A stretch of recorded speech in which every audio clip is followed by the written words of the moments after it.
So everyone's dumping on Morgan Stanley, but what did they do wrong here? I mean, it appears they got Uber a pretty good price, right? Right. So what's the complaint? The thing about that, exactly right. Yeah. Uber got all the money it wanted, right? Yeah. It got $8.1 billion on the table at $45 a share. But the thing is now, there are a lot of investors who are pretty upset about the idea that maybe it was priced too high. Did they do enough to stabilize the stock? I mean, there are a lot of questions surrounding this IPO, and really we're not going to know what the reputational hit is until later. But so the investors are complaining are the ones who bought it because they knew the price they were getting, they knew the company, they had the same information as everyone else. They have the same information as everyone else, but remember there are a lot of investors. My favorite group of investors are Morgan Stanley's own clients, for example. They bought in 2016 and at $48, so they're almost $10 in the red right now. And so I mean they bought in a little earlier, but at $45 a share, usually an IPO is supposed to pop, right? I mean that's the expectation when it comes to an IPO. And so the idea is, should it have been more conservative from the get-go to kind of bring investors in lower and build up the anticipation into the days of trading?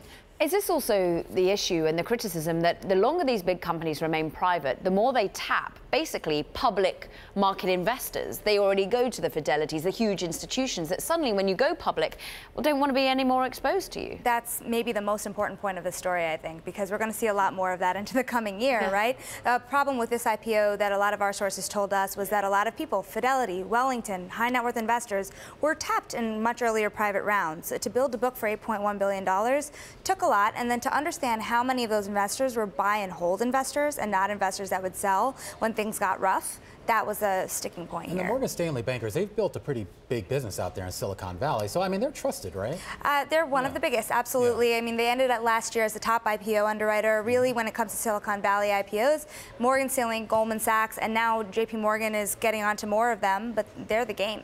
Going back to that thing about these sort of retail, high net worth retail investors who bought in late private rounds, do you think that's going to... Is this going to kind of be the end of that? I mean, there's going to be other unicorns in the future, other hot companies that people are going to be excited about.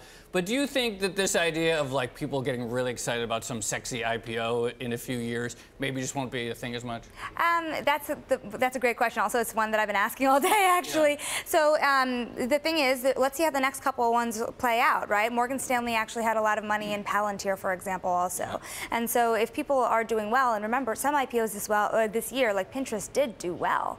Just because Uber and Lyft are kind of down right now doesn't mean that people didn't want the opportunity. As long as you're not putting all your money in, right? I mean, people want at least some chance to get in. Goldman's private clients got in at a lower valuation than Morgan Stanley's did, so they fared a little better, for example. But if you're getting in 2016 rather than a few years earlier, the difference of that couple of years of when you get in makes a big difference on how much you gain in the IPO.